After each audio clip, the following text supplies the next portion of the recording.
நித்திய ஸ்துதிக்குரிய பரிசுத்த நற்கருணைக்கு பக்தியாய் ஆராதனை எத்திசையும் புரிவோம். நித்திய ஸ்துதிக்குரிய பரிசுத்த நற்கருணைக்கு பக்தியாய் ஆராதனை எத்திசையும் புரிவோம். நித்திய ஸ்துதிக்குரிய பரிசுத்த நற்கருணைக்கு பக்தியாய் ஆராதனை எத்திசையும் புரிவோம்.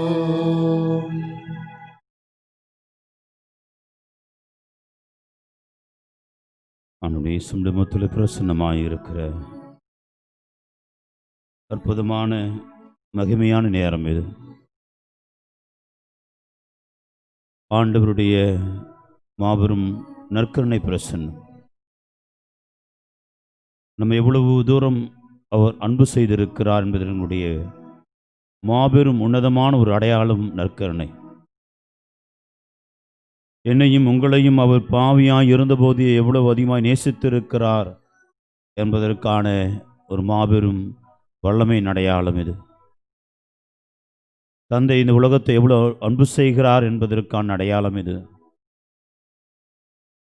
இதோ நான் உலர்ந்து போனவனாய் என் வாழ்க்கையில் விரக்தியிலும் வேதனையிலும் இருக்கிற பொழுது, சோர்ந்து போயிருக்கிற பொழுது, தளர்ந்து போயிருக்கிற பொழுது எனக்கு ஆறுதலையும் ஆற்றலையும் வல்லமையும் கொடுக்கிற ஒரு வல்லமையின் பிரசன்னம், இயேசுனுடைய பிரசன்னம், நற்கருணை பிரசன்னம் நம்மோடு இருக்கிறார்.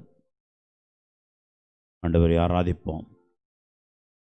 இறைவன் தொடர்ந்து இந்த நற்கருணை பிரசன்னத்தில் நாம் செலவிடுகிற ஒரு சில இந்த மணித்துளிகள் மாபெரும் ஒரு ஆசீர்வாதத்தின் பிரசன்னத்தை நம் ஒவ்வொருவருக்குள்ளாக, நம்முடைய வீட்டுக்குள்ளாக, குடும்பத்திற்குள்ளாக கொண்டு வரும்படியாக முழுமையாக இப்போ கொடுப்போம். ஆண்டவர் இயேசு நம்மோடு கூட இருக்கின்றார். அவர் நம்மை ஒவ்வொரு நாளும் நம்மோடு இருந்து நம்மை தேற்றிக்கொண்டே இருக்கிறார்.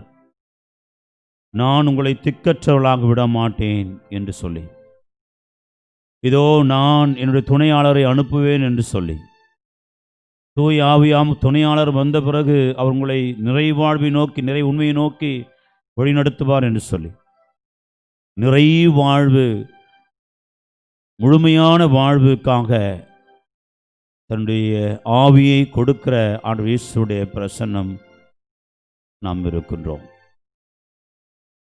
எனவே அத்தகைய தூய் ஆவியானவர் நம்முடைய மத்தியிலே வர வேண்டுமாய் கொண்டாடுவோம்.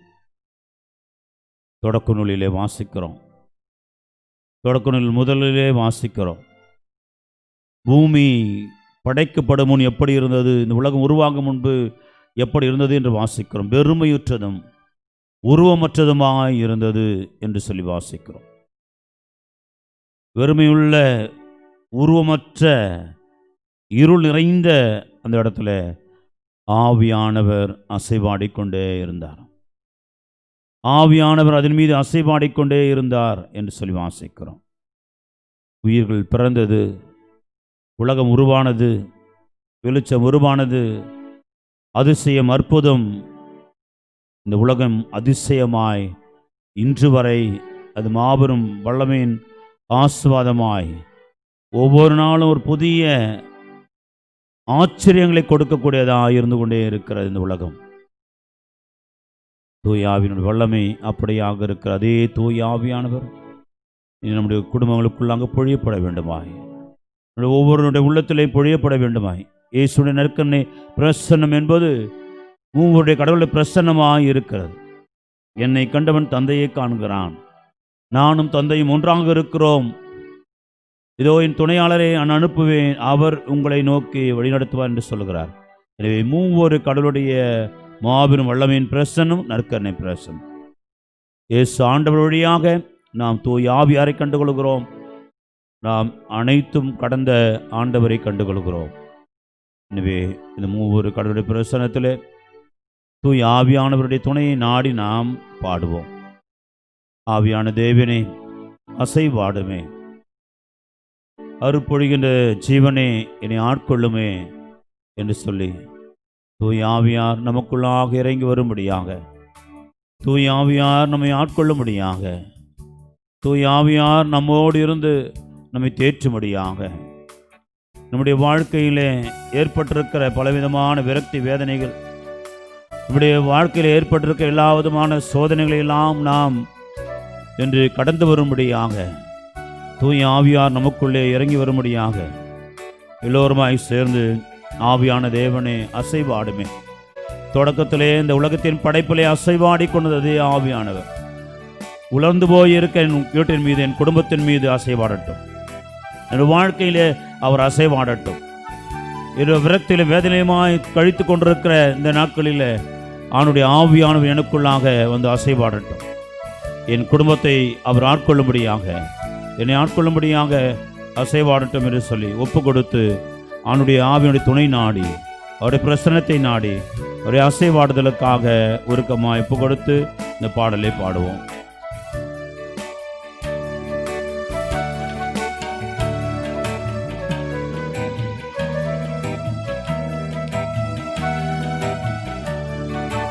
ஆவியான தேவனே அசைவாடுமே, அருள்பொழியும் ஜீவனே ஆட்கொள்ளுமே. ஆவியான தேவனே அசைவாடுமே, அருள்பொழியும் ஜீவனே ஆட்கொள்ளுமே. வாரும் ஆவியே, தூய ஆவியே, வாரும் ஆவியே, தூய ஆவியே, வாரும் ஆவியே, தூய ஆவியே, வாரும் ஆவியே, தூய ஆவியே. ஆவியான தேவனே அசைவாடுமே, அருள்பொழியும் ஜீவனே ஆட்கொள்ளுமே. தூய ஆவியானவர் அக்கினியின் ஆவியானவராய் இருக்கிறார். இதோ தூய ஆவியானவர் அக்கினியாய் இறங்கி வருகிறார்.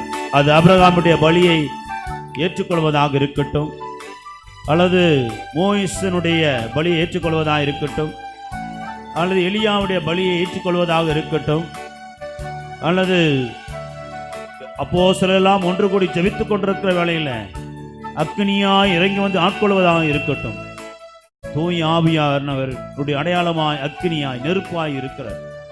அந்த அக்கினியின் வடிவாய் இருக்கிற தூய ஆவியானவர் இதோ நம்முடைய குடும்பங்களில் இறங்கி வருவதாக, அனைத்தையும் சுட்டெரிக்க முடியாது, நம்முடைய தீமைகளை சுட்டெரிக்க முடியாது, விரக்தி வேதனை மனப்பான்களை சுட்டெரிக்க முடியாது, நம்முடைய உள்ளத்திலே புதைந்திருக்கிற எண்ணற்ற நம்பிக்கையற்ற நேரங்கள், நம்பிக்கையற்ற வாழ்க்கையினுடைய காரியங்களை சுட்டெரிக்க முடியாது இறங்கி வர வேண்டுமாய், அது அக்கினியாய் இறங்கி வர வேண்டுமாய் நாம் அன்றாடுவோம், பாடுவோம்.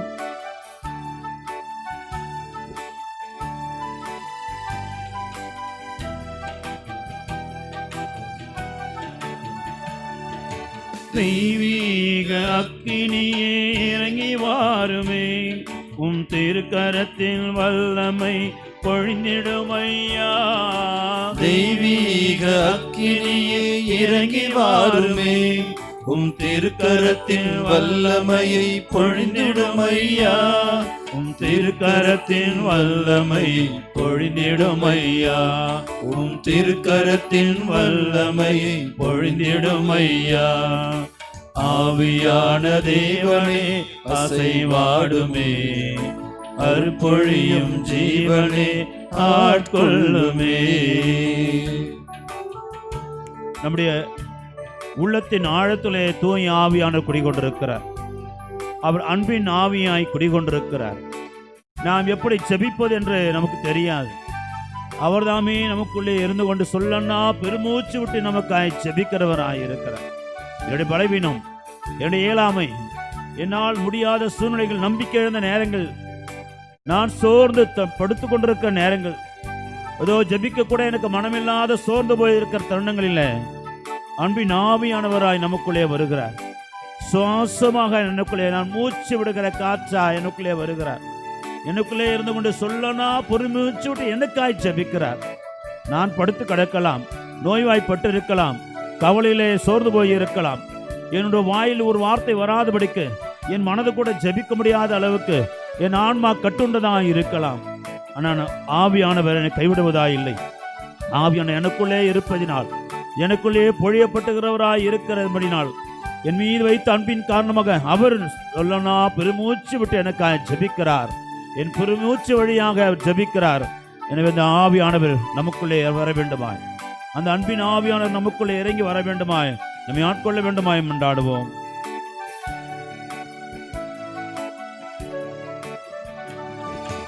ஆன்மாவின் ஆன்மாவே, அன்பின் ஆவியே, என் சுவாசமாக என்னோடு தங்கிடும் ஐயா.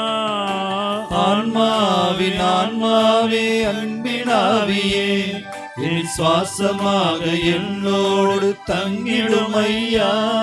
என் சுவாசமாக என்னோடு தங்கிடும் ஐயா.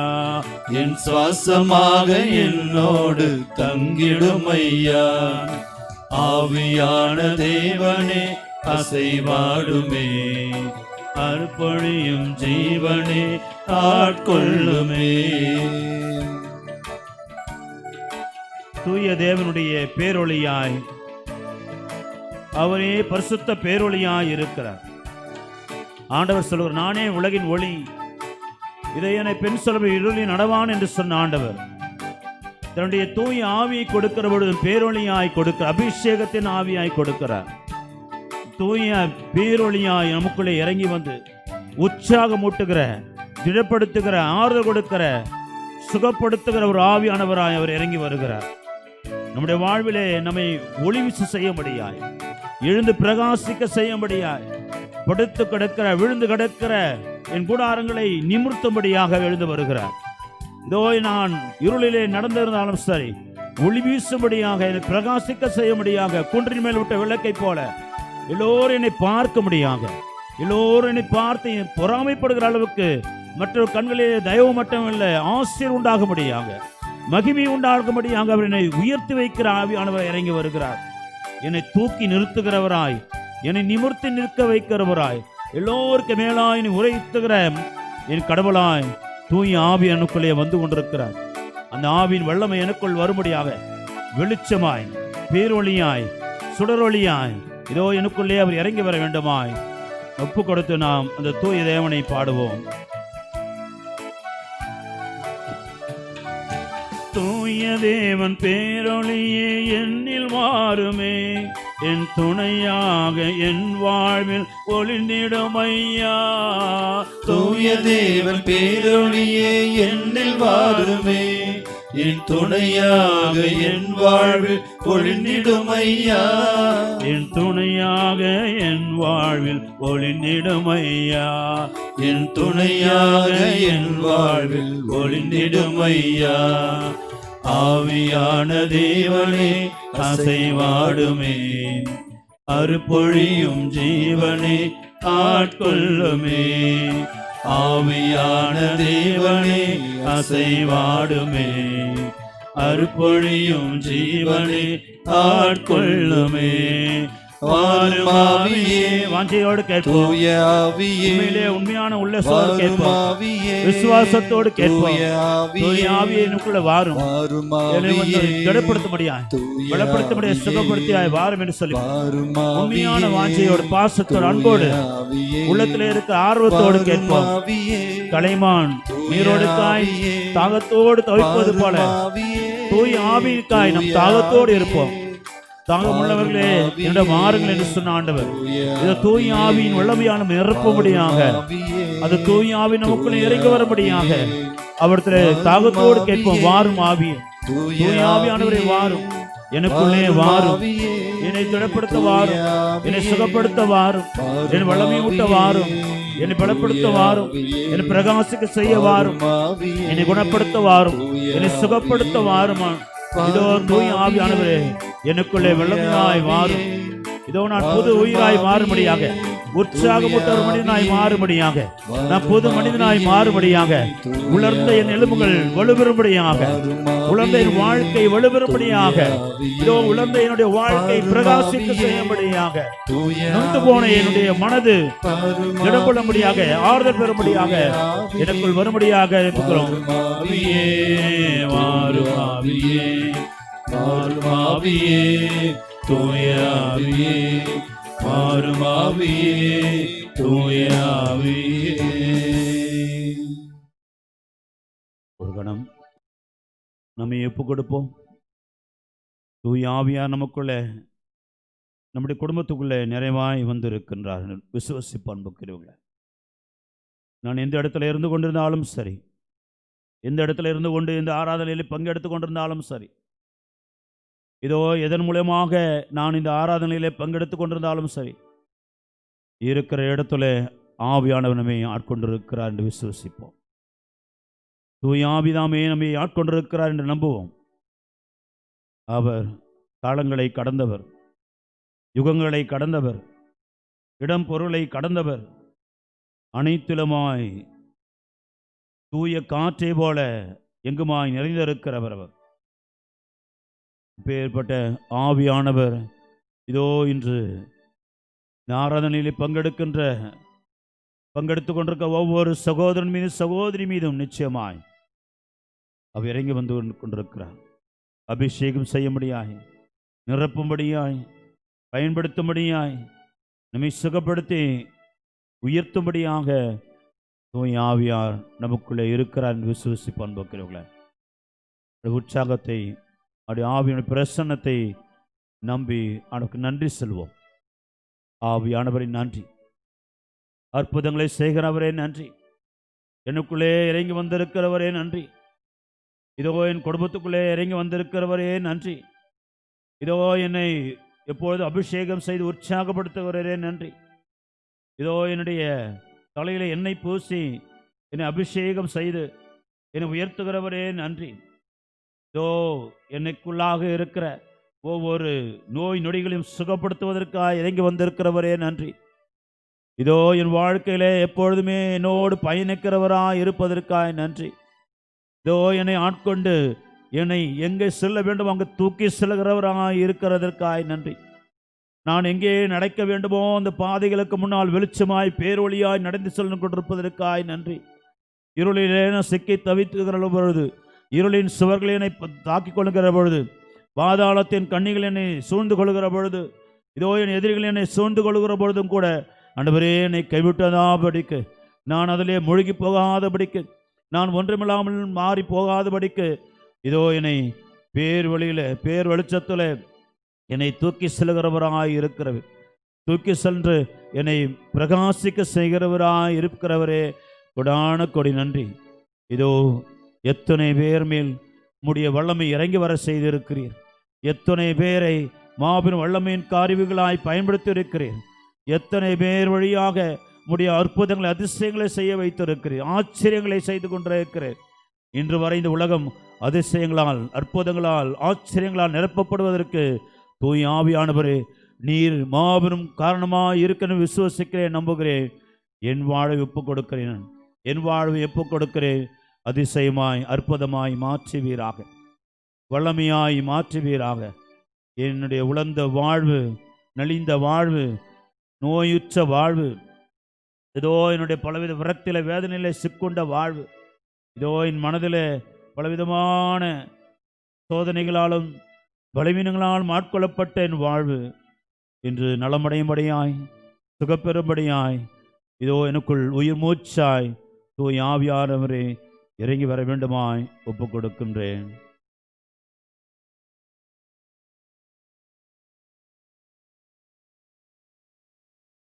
கிறிஸ்துவில் அன்புக்குரிய சகோதர சகோதரிகளே, ஆண்டவர் இன்றைய முதல் வாசகம் எசேக்கியேல் புத்தகம் 37வது பிரிவில் இன்று நாளில் கொடுக்கப்பட்ட முதல் வாசகத்தினுடைய அருமையான பகுதியை உலர்ந்த எலும்புகள் என்ற அந்த பகுதியை வாசித்தோம். உலர்ந்த எலும்புகள், ஆண்டவர் அந்த உலர்ந்த எலும்புகளுக்கு ஒரு காட்சியாக எசேக்கியேலுக்கு காண்பித்து அதற்கு பிறகு ஒரு உண்மையை சொல்லுகிறார் ஆண்டவர். இந்த வாழ்வினுடைய உண்மை யதார்த்தம் என்ன என்பதை எசேக்கியேலுக்கு சொல்லுகிறார். இந்த உலர்ந்த எலும்புகள் வேறு யாரும் இல்லை, எசேக்கியேல், என்னுடைய இஸ்ராயேல் மக்களே. இவர்கள் உலர்ந்து போய் இருக்கிறார்கள். உலர்ந்து போய் இருக்கிறாங்க. எப்படி, ஏன் உலர்ந்து போனாங்க? ஏன் உங்களுடைய வாழ்க்கை உலர்ந்து போன ஒரு வாழ்க்கையாய் மாறுச்சு? அவன் அன்புக்குரியவுல அந்த ஆண்டவரே சொல்லுகிறார், அவர்கள் நம்பிக்கையற்று போனார்கள். நம்பிக்கை எப்பொழுது ஒரு மனுஷனுக்குள்ளே கடந்து இல்லாமல் போகுதோ அப்போ அந்த மனுஷன் செத்து போன பிணம். எப்போ அந்த மனுஷனுக்குள்ள உண்மையிலே நம்பிக்கையற்ற விசுவாசமற்ற ஒரு வாழ்க்கையை வாழ்கிறானோ அப்பொழுது அவனுடைய வாழ்க்கை உலர்ந்து போகிறது. உலர்ந்து போன எலும்பு போல. நாய் கூட பல நேரங்களில் வேறு எதுவும் இல்லைன்னா தான் அந்த எலும்பு கடிக்கும். அப்போது அப்படிப்பட்ட ஒரு உலர்ந்த எலும்பு போல நம்முடைய வாழ்க்கை பலருக்கு மாறி போய் இருக்கிறது. எசேக்கியேல் சொல்கிறார் ஆண்டவர், அந்த உலர்ந்த எலும்புகள் வேறு யாரும் இல்லை, இஸ்ராயேல் மக்கள். என் மக்கள் இஸ்ராயேல் மக்கள் இப்படி தான் இருக்கிறாங்க, உலர்ந்த எலும்புகள் போல இருக்கிறாங்க அப்படின்னு சொல்கிறார். அன்புக்குரியவர்களே, நம்பிக்கையற்ற வாழ்வு. என் வாழ்க்கையில் கடவுள் மீது நம்பிக்கை அற்று போகிற பொழுது, அல்லது என் வாழ்க்கை நம்பிக்கை வேற எங்கெங்கே வச்சுட்ட போது, பணத்தை மேலே வைக்கிறேன், பொருள் மேலே வைக்கிறேன், புகழ் மேலே வைக்கிறேன், ஆஸ்தி அந்தஸ்து மேலே வைக்கிறேன், பல நேரங்களில் மனிதர் மீது வைக்கிறேன். மனிதரை நம்புகிறவன் சபிக்கப்படுக வாசிக்கிறோம். இன்னும் பல நேரங்களில் நான் தான் ராஜா, எனக்கும் நானே ராஜா, எனக்கு என் மேலே என் நம்பிக்கை வைக்கிறேன். ஒரு நாள் வரும், ஒரு காலம் வரும், எல்லாம் ஒன்றும் இல்லாமல் போகும். எல்லாம் ஒன்றும் இல்லாமல் போகும். அதுதான் நடந்த இஸ்ராயேல் மக்களுக்கு. இஸ்ராயேல் மக்கள் ஆண்டவர் என்ன கொடுக்காம இருந்தார்? எல்லாம் கொடுத்தார். ஆசீர்வாதம், பாலும் தேனும் பொழியும் கானான் தேசம், அருமையான வாழ்வை கொடுத்தார். ஆகவே ஆதாமிலிருந்து தொடங்கி இஸ்ராயேல் மக்கள் இன்றைய வாழ்க்கை வரை அப்படிதான் இருக்குது. ஆண்டவர் எல்லாருக்கும் எவ்வளோ கொடுக்கல, ஆதாமுக்கு என்ன கொடுக்கல? எவ்வளோ பெரிய அருமையான ஒரு ஏதோன் தோட்டம், ஒரு அருமையான ஒரு மனைவி, மகிழ்ந்திருக்கும்படியான வாழ்வு, மகிழ்ச்சியான வாழ்வு, எவ்வளோ அற்புதமான வாழ்க்கை, ஒரு ஆசீர்வாதமான வாழ்வு. ஆனால் உலர்ந்த வாழ்வாயை மாறிப்பொழுது நீ உழைப்பாய், ஆனால் உழைப்பின் பலனை நீ அனுபவிக்க மாட்டே. ஆண்டவர் சொல்கிறார், நீ பேறுகால வேதனையுற்று பிள்ளையை பெற்றெடுப்பாய், வலி, வேதனை, துன்பம், சாவு உள்ளே நுழைகிறது. உலர்ந்த எலும்புகளாய் மாறி போகிறோம். நம்முடைய வாழ்க்கை உலர்ந்த எலும்புகளாய் மாறி போகிறது. கடவுள் மீது நம்பிக்கை அற்று போகிற பொழுது, கடவுளை நாம் விசுவசிக்காமல் போகிற பொழுது நம்முடைய வாழ்வு உலர்ந்த எலும்பாய் மாறிப்போம். இன்னொரு பக்கம், எப்போ உலர்ந்த எலும்புகளாய் மாறி போகும், ஏன் நம்பிக்கையற்று போகிறது அப்படின்னு சொன்னால், இன்னொரு அடிப்படையான காரியம், அன்பு இல்லாமல் போகிற பொழுது நாம் உலர்ந்த எலும்புகள் போல மாறி போகிறோம். வள்ளுவர் மிக அருமையாக சொல்கிறார், கெம்புதோல் போத்திய உடம்பு, எலும்பு கூட்டில் தோலில் போத்தி வச்சுக்குது, அவ்வளோதான். அன்பில்லாத வாழ்வு எப்படின்னா, அது பெரிய எலும்பில் எலும்பு கூட்டில் தோலை போத்தின்னு நடமாடுற ஒரு வாழ்க்கை, செத்து போன வாழ்க்கை, உயிரோடு இருக்கிற வாழ்க்கை கிடையாது அது. அன்பு, பவுல் சொல்கிறார், எல்லாவற்றுக்கும் அன்பு தான் அடிப்படையும் ஆணிவேருமாய் இருக்கிறது. மீண்டுமாக கொரிந்தியருக்கு எழுதிய திருமுகம், முதல் திருமுகம் 13 வாசிக்கிறோம். 3 முக்கியமாக இருக்கிறது: எதிர்நோக்கு, நம்பிக்கை, அன்பு. அன்பே தலை சிறந்ததாக இருக்கிறது. யோவான் திருப்பி திருப்பி சொல்கிறாரு, அன்புதான் கடவுள், அன்புதான். அன்பு இல்லாத வாழ்க்கை ஒன்றும் கிடையாது. கடவுளை அன்பு செய்யணும்னு சொல்லிட்டு தன் சகோதர சகோதரி வஞ்சிக்கிறவன் அவன் நிச்சயமாக அவன் கடவுளை நேசிக்கிறன்னு சொல்ல முடியாது. ஆகவே அன்பு அற்று போகிற பொழுது, உள்ளத்தில் பாசம் வற்றி போகிற பொழுது, உள்ளத்தில் இருக்கிற அன்பு குறைந்து போகிற பொழுது நற்செய்தி சொல்லுகிறது. எல்லாவற்றையும் மேலே கடவுளை நேசிக்கணும், அடுத்தவனை நேசிக்கணும். இந்த அன்பு இல்லைன்னு சொன்னால் நீ உலர்ந்த எலும்பு, செத்து போன எலும்பு நீ. இதுக்கு சமமான உன் வாழ்வு என்று சொல்லப்படுகிறது. அப்போ அன்பு இல்லாமல் போகும்போது இயற்கையாகவே நம்பிக்கை இல்லாமல் போகும். அன்பு போச்சுன்னா நம்பிக்கைக்கு போச்சு, அவ்வளோதான். அப்போ ரெண்டுமே இல்லாமல் போகும்போது உன் வாழ்வு உலர்ந்து போன எலும்பாய், இப்பொழுது எசேக்கியேல் பார்த்த அந்த காட்சியை போல உலர்ந்த எலும்புகளாக இருக்கும் அன்பு காந்தவர்களே. அதான் சொல்லப்படுகிறது. இதுதான் நம்முடைய வாழ்க்கை. இந்த வாழ்க்கையில் நிறைய பேர் போராடுறோம். உதாரணமாக என்று பார்த்தீங்கன்னா திருப்பாடல் 6 மிக அருமையாய் வாசிக்கிறோம். நம்முடைய வாழ்க்கை நிலைமையை பற்றி திருப்பாடல் ஆசிரியர் பதிவு செய்கிறார். எந்த அளவுக்கு அப்படின்னு சொன்னால் அவர் சொல்கிறார், ஆண்டவரே எனக்கு இறங்கும், ஏனில் நான் தளர்ந்து போனேன். இப்போ இந்த கொரோனா நேரத்தில் எல்லாம் தளர்ந்து தான் போயிருக்கிறோம். முக்கால்வாசி பேர் எல்லாம் தளர்ந்து தான் போயிருக்கிறோம். ஆண்டவரே என்னை குணமாக்கியருளும், ஏனெனில் என் எலும்புகள் வலுவிழந்து போயின. என் எலும்புகள் வலுவிழந்து போச்சு, என் உயிர் ஊசலாடுகின்றது. ஆண்டவரே இந்நிலை எத்தனை நாளைக்கு? நிறைய பேர் இப்போ கேட்கறது தான், நம்ம எப்போ கோயில் திறப்பாங்க, எப்போ இந்த பிரச்சனை முடியும், எத்தனை நாளைக்கு? இப்படியே விரக்தியிலே முடங்கி போய் கிடக்கிறோம். எல்லாமே வேதனையில் கிடக்கிறோம். பண பிரச்சனை, சமூகத்தில் பிரச்சனை, நோய் பிரச்சனை, நம்ம சுற்றி திகில், எங்கேயோ சுற்றி சாவு, மரணம். இதுதான் நம்மளை அப்படியே நம்மளை விரட்டி கொண்டே இருக்கிறது.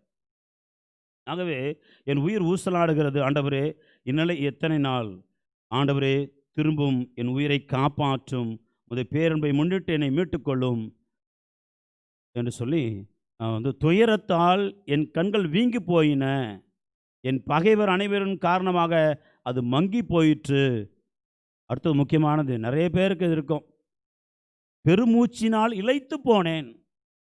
பெருமூச்சு அவ்வளோ பிரச்சனை. பெருமூச்சினால் இளைத்து போனேன். அது பிறகு ஒவ்வொரு இரவும் கண்ணீரில் என் படுக்கை மிதக்கின்றது, என் கட்டில் அழுகையால் நனைகின்றது. படுத்துக்குன்னு அழுகிறோம், யாருக்கும் தெரியக்கூடாதுன்னு படுத்துக்குன்னு போர்வை போத்தின்னு அழுகிறது. இதுதான் என் வாழ்க்கை.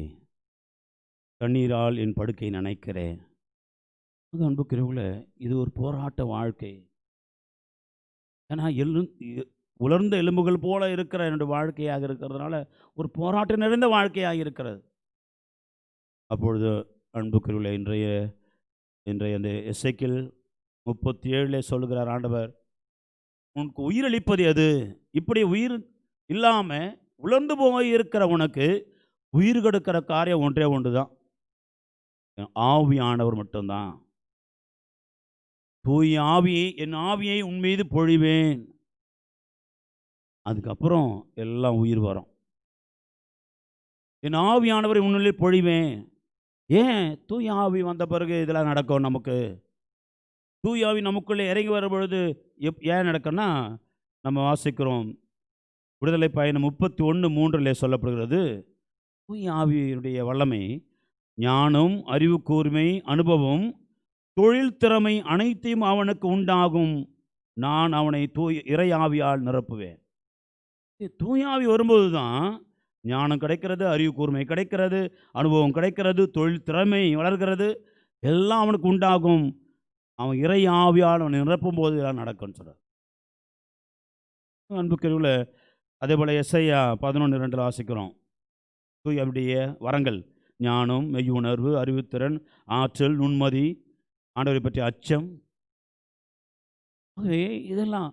அதே போல் தூயாவுடைய கனிகளாக கலாத்தியர் 5:22 வாசிக்கிறோம். பவுல் சொல்கிறார், தூய ஆவிங்க இருந்தாங்க என்ன நடக்கும், அங்கே என்ன இருக்கும்? அவங்க கனிகள் அன்பு, மகிழ்ச்சி, அமைதி, பொறுமை, பரிவு, நன்மையும், நம்பிக்கை. இதெல்லாம் இல்லாமல் போகிற வாழ்வு தான் உலர்ந்த வாழ்வு. அன்பு கிடையாது, மகிழ்ச்சி கிடையாது, அமைதி கிடையாது, பொறுமை கிடையாது, பரிவு கிடையாது, நன்மையும் கிடையாது, நம்பிக்கை கிடையாது. எனவே உலர்ந்த எலும்பாய் அது மாறி போயிருக்கிறது. ஆக அன்புக்குரியவர்களே, அப்படிப்பட்ட உலர்ந்த எலும்பாய் நம்முடைய வாழ்க்கை இன்று முக்கால் பகுதியினுடைய மக்களுடைய வாழ்க்கை அப்படி அங்கத்தான் இருக்கிற உலர்ந்த எலும்புகள் போல உள்ள வாழ்வு. ஆண்டவர் இரக்கம் கொள்ளுகிறார், ஆண்டவர் இரக்கம் கொள்ளுகிறார். எனவே தன்னுடைய தூய ஆவியால் ஆட்கொள்ள செய்கிறார். எனவே தன்னுடைய தூய ஆவியை நமக்குள்ளே அனுப்புகிறார். நாம் ஆண்டுடைய வாழ்க்கையிலே பார்க்கிறோம். ஆண்டவர் இயேசு அந்த ஜெபக்கூடத்தில் ஜெபிக்கிற பொழுது லூக்கா 4ஆம் அதிகாரத்தில் வாசிக்கிறோம், ஆண்டுடைய ஆவியின் மேலே.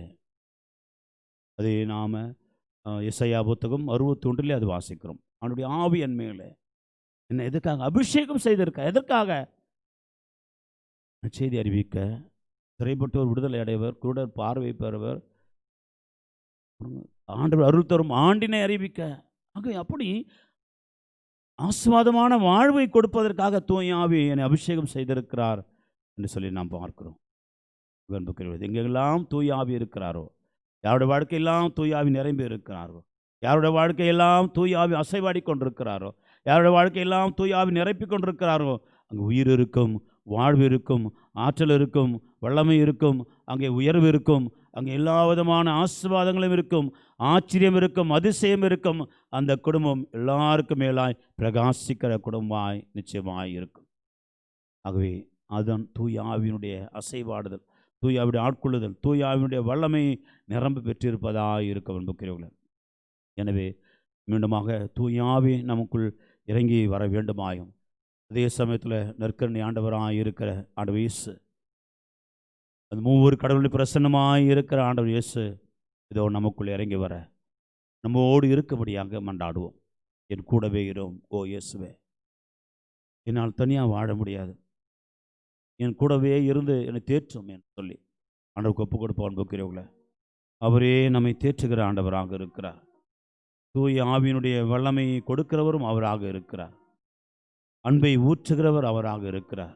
நம்பிக்கையை உழைத்து கொள்ளும்படியாக, நம்பிக்கையினால் வாழ்வுடைமையாக செய்கிறவர் அவராக இருக்கிறார். எனவே என் கூடவே இரும் ஓ இயேசுவே, நீ இல்லாமல் நான் வாழ முடியாது என்று சொல்லி ஆண்டவருக்கு ஒப்பு கொடுத்து முழுமையாக அந்த நற்கருணை ஆண்டவருக்கு நம்மை அர்ப்பணிப்போம்.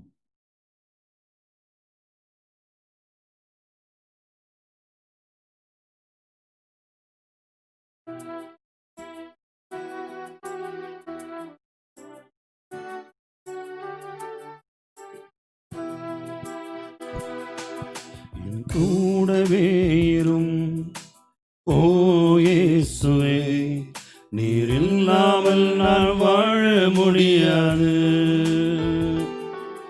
என் பக்கத்திலே இரும் ஓ இயேசுவே, நீர் இல்லாமல் நான் வாழ முடியாது. எல்லாரும் என் கூடவே இரும் ஓ இயேசுவே, நீ இல்லாமல் நான் வாழ முடியாது. என் பக்கத்திலே இரும் ஓ இயேசுவே, நீர் இல்லாமல் நான் வாழ முடியாது. இருளான வாழ்க்கையை ஒப்பு கொடுப்போம். அன்புக்குரியவர்களே, உயிரற்ற வாழ்க்கையாக இருக்கிற நம்ம ஒப்பு கொடுப்போம். அவரே வெளிச்சம், அவரே உயிர், அவரே ஜீவன் என்று சொல்லி நம்பிக்கையோடு ஒப்பு கொடுப்போம்.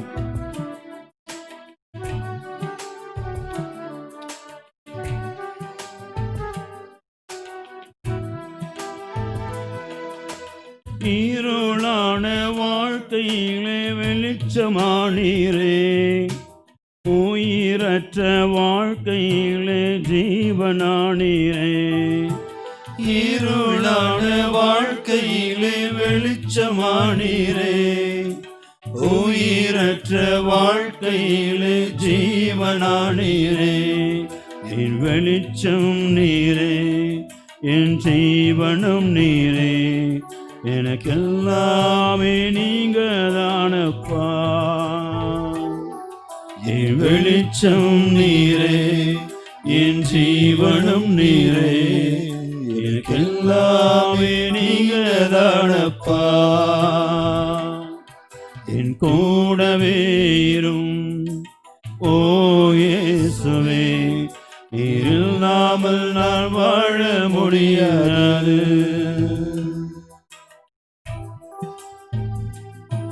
கண்ணீர் சிந்தும் நேரத்திலே ஆண்டவர் நம்மோடு இருக்கிறார், விசுவசிப்போம். காயப்பட்டு ரணப்பட்டு நம்முடைய இதயத்தில் அவர் தேற்றுகிற ஆண்டவராய் ஒரு தகப்பனை போல ஒரு தாயை போல நம்மோடு இருக்கிறார் என்று விசுவசிப்போம். தாய் உன்னை மறந்தாலும் பெற்றவள் பிள்ளையை மறந்தாலும் நான் உன்னை மறக்க மாட்டேன் என்று சொன்னவர் நம்மோடு இருக்கிறார் என்று விசுவசித்து ஒப்பு கொடுப்போம்.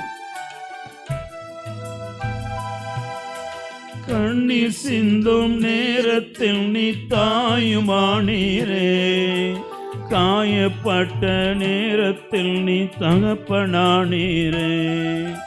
கண்ணீர் சிந்தும் நேரத்தில் நீ தாயுமானீரே, காயப்பட்ட நேரத்தில் நீ தகப்பனானீரே. என் அம்மாவும் நீரே, என் அப்பாவும் நீரே, எனக்கெல்லாமே நீங்க தானப்பா. என் அம்மாவும் நீரே, என் அப்பாவும் நீரே, எனக்கெல்லாமே நீங்க தானப்பா. என் கூடவே இரும் ஓ இயேசுவே, நீர் இல்லாமல் நான் வாழ முடியாது. வியாதியான நேரத்தில் அவரே மருத்துவராக இருக்கிறார். நோயுற்றவரை தேடி வந்தவர் அவர். நம்முடைய சோதனை நேரத்தில் நண்பராக இருந்து நம்மை தேற்றுகிறார், நம்மை திடப்படுத்துகிறவராக இருக்கிறார். அது எப்பேற்பட்ட சோதனையை நம்மை மீட்டுக் கொள்கிற வல்லமையுள்ள கடவுளாக இருக்கிறார். ஒப்பு கொடுத்து அவரையே நம்மதாக்கி கொண்டு நம்முடைய வியாதியிலும் சோதனை நேரத்திலுமாக நம் நலமோடு வாழ ஒப்பு கொடுப்போம்.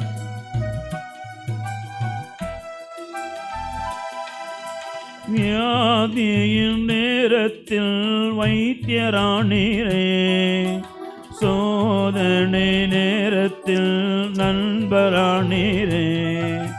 வியாதியின் நேரத்தில் வைத்தியரானீரே, சோதனை நேரத்தில் நண்பரானீரே.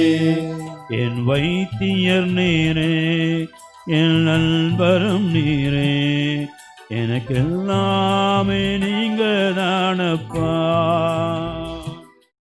என் வைத்தியர் நீரே, என் நண்பரும் நீரே, எனக்கெல்லாமே நீங்க தானப்பா. என் கூடவே இரும் ஓ இயேசுவே, நீர் இல்லாமல் நான் வாழ முடியாது. என் பக்கத்திலே இரும் ஓ இயேசுவே, நீர் இல்லாமல் நான் வாழ முடியாது. நீர் இல்லாமல் நான் வாழ முடியாது. நீர் இல்லாமல் நான் வாழ முடியாது. உண்மையிலே உள்ளத்தின் ஆழத்திலிருந்து சொல்லுவோம் போக்கிறவங்களே, இயேசுவே நீர் இல்லாமல் நான் வாழ முடியாத ஆண்டவரே. இயேசுவே உம்முடைய இரக்கம் இல்லாமல் நான் வாழ முடியாத ஆண்டவரே. இயேசுவே உம்முடைய அன்பு இல்லாமல் நான் வாழ முடியாத ஆண்டவரே. ஆண்டவரே உம்முடைய ஆவி இல்லாமல் நான் வாழ முடியாத ஆண்டவரே. இதோ என் வாழ்க்கையில் உம்முடைய அருள் பிரசனம் இல்லாமல் நான் வாழ முடியாத ஆண்டவரே. இதோ நற்கருணையாய் உடலாய் இரத்தமாய் நீ வந்து என்னை தேற்றவில்லை என்று சொன்னால் நான் வாழ முடியாத ஆண்டவரே. இதோ என்னுடைய நோயிலே வேதனையிலே நான் தவித்து கொண்டிருக்கிற பொழுது நீரே என்னை தேற்றுகிற நற்கருணை ஆண்டவராய் வராவிட்டால், இதோ வார்த்தையாய் எனக்குள்ளே வராவிட்டால், இதோ என்னை குணப்படுத்துகிற வார்த்தையாய் எனக்குள்ளே இறங்காவிட்டால், இதோ என்னை குணப்படுத்துகிற ஆவியாய் எனக்குள்ளே வராவிட்டால் ஆண்டவரே நான் வாழ முடியாத ஆண்டவரே. இயேசுவே என் கூட இரும் இயேசுவே, என் கூட இருங்க இயேசுவே. இதோ உழந்து போய் இருக்கிறேன், தளர்ந்து போய் இருக்கிறேன், நோயுற்று இருக்கிறேன், மனசோர்ந்து போய் இருக்கிறேன், விரக்தியிலே வேதனையிலே இருக்கிறேன், அச்சத்திலே கலக்கத்திலே பயத்திலே இருக்கிறேன். என்ன நடக்கும் என்று தெரியவில்லை, எதிர்கொள்ள முடியாமல் திணறுகிறேன் ஆண்டவரே. இதோ என்னுடைய சூழ்நிலைகள் மழையை போல் இருக்கிறது ஆண்டவரே. நாளைக்கு என்ன நடக்கும் என்ற அச்சம் கூட பல நேரங்களிலே வந்து போகிறது ஆண்டவரே. இதோ என் வாழ்க்கையிலே எல்லாம் இருக்கிறது, ஆயினும் கூட நிம்மதியோடு வாழ முடியாத சூழ்நிலையாய் நான் தவிக்கிறேன் ஆண்டவர். என்னுடைய வாழ்க்கை நிச்சயமற்ற வாழ்க்கையைப் போல, இதோ என்னுடைய வாழ்க்கை கலக்கத்தை ஏற்படுத்துகிற, பயத்தை ஏற்படுத்துகிற வாழ்க்கையாய் இருக்கிறது. இருள் என்னை மூடிக்கொள்ளாதா? இருள் என்னை கவிக்கொள்ளாதா? இதோ இருள் எப்பொழுதுமே இருளாக இருந்து விடக்கூடாதா என்று கூட பல நேரங்களிலே தவிக்கின்றேன். அல்லது எப்பொழுது விடியும், எப்பொழுது விடியும், என் வாழ்வு எப்பொழுது விடியும், என் வாழ்க்கையின் காரியங்கள் எப்பொழுது விடியும், எனக்கு நன்மை பிறக்காதா, எனக்கு கூட வாழ்வு பிறக்காதா, நான் கூட நிம்மதியாக இருக்க முடியாதா, அமைதியை துய்க்க முடியாதா என்று சொல்லி கலங்கி கொண்டிருக்கிறேன், தத்தளித்து கொண்டிருக்கிறேன். ஆண்டவரே, இதோ ஆண்டவரே, நீர் இல்லாமல் எனக்கு வாழ முடியாது என்று உணர்ந்து ஒப்பு கொடுக்கிறேன். ஆண்டவரே இயேசுவே, நீர் இல்லாமல் வாழ முடியாது என்பதை என் உள்ளத்தின் ஆழத்திலிருந்து சொல்லுகிறேன். ஆண்டவரே, என் உள்ளத்தின் ஆழத்திலிருந்து சொல்லுகிறேன், நீர் இல்லாமல் நான் வாழ முடியாது. இயேசுவே, ஆண்டவரே, நற்கருணை ஆண்டவரே, ஆவியானவரே, அப்பா பிதாவே, விண்ணக தந்தையே, என் கூட இரும், என் கூட இரும் ஆண்டவரே, என் கூட இரும் ஆண்டவரே. திருப்பாடல் 23 வாசிக்கிறோமே, தாவீது அரசன் சொல்லுகிறாரே, இருள் சூழ்ந்த பள்ளத்தாக்கில் நான் நடக்க நேர்ந்தாலும் தீமையானது எதற்கும் நான் அஞ்ச மாட்டேன் என்று சொன்னாரே. அதே போல என் வாழ்க்கையிலே நீர் இரும் ஆண்டவரே. உடைய கைத்தடியும் கோலும் இருக்கிறதுனாலே, உடைய வார்த்தை இருக்கிறதுனாலே, உடைய ஆவியானது இருக்கிறதுனாலே, உடைய நற்கருணை பிரசன்னம் இருக்கிறதுனாலே நான் கலங்கி பயந்து அச்சத்தால் முழுகி போகாதபடிக்கு ஆண்டவரின் கூட இரும் ஆண்டவரே. நீர் இல்லாமல் நான் வாழ முடியாத ஆண்டவரே. ஒப்பு கொடுக்கிறேன் இயேசுவே, உண்மையான உள்ளத்தின் ஆழத்திலிருந்து ஒப்பு கொடுக்கிறேன், நம்பிக்கை அறிக்கையாய் ஒப்பு கொடுக்கிறேன் ஆண்டவரே. என்னுடைய நம்பிக்கையை ஆண்டவரே உண்மையாக்கும். நான் விசுவாசிக்கிறதை பெற்றுக்கொள்ளப்பட செய்யும்படியாய் என் நம்பிக்கையை பலப்படுத்தும் ஆண்டவரே. என்னை முழுமையாய் ஒப்பு கொடுக்கின்றேன்.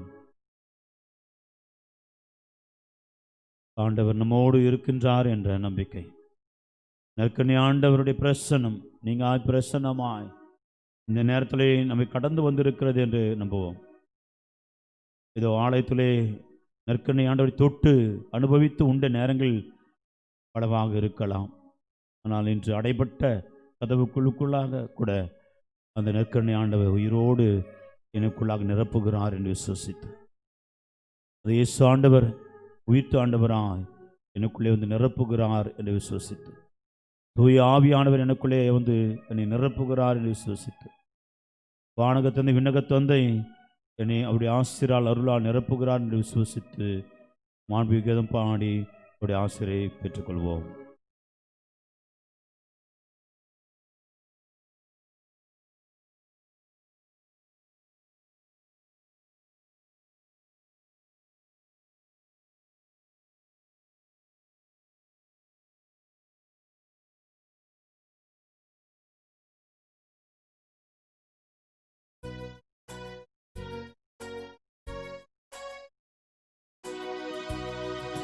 மாண்புயரில் வருட்சாதனத்தை தாழ்ந்து பணிந்து ஆராதிப்போம்.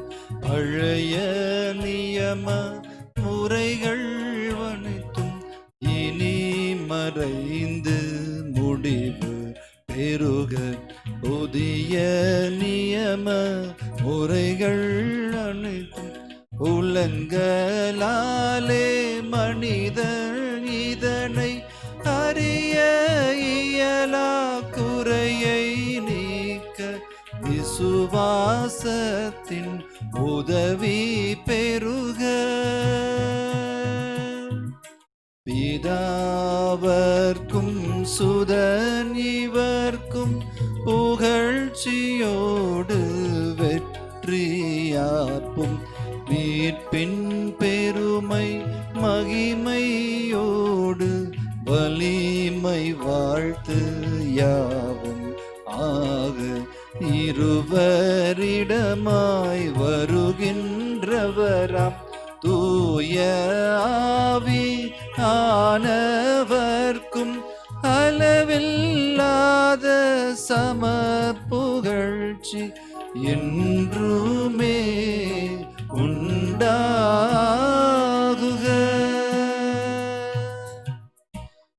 ஆமென். மன்றாடுவோமாக. இறைவா, இந்த வியப்புக்குரிய அருள் அடையாளத்திலே உம்முடைய பாடுகள் எனவே எங்களுக்கு விட்டு சென்றே மதத்துடைய ரத்தவரிய மறைவர்களை வணங்கும் நாங்கள் மது மீட்பின் பயனடைவிடால் துணர்ந்து மகிழ அருள் புரிவீராக. தந்தையாக இறைவனோடு தூய் ஆவியாரின் ஒன்றைப்பில் என்றென்று வாழ்ந்து ஆட்சி செய்கின்ற உம்மை மன்றாடுகின்றோம்.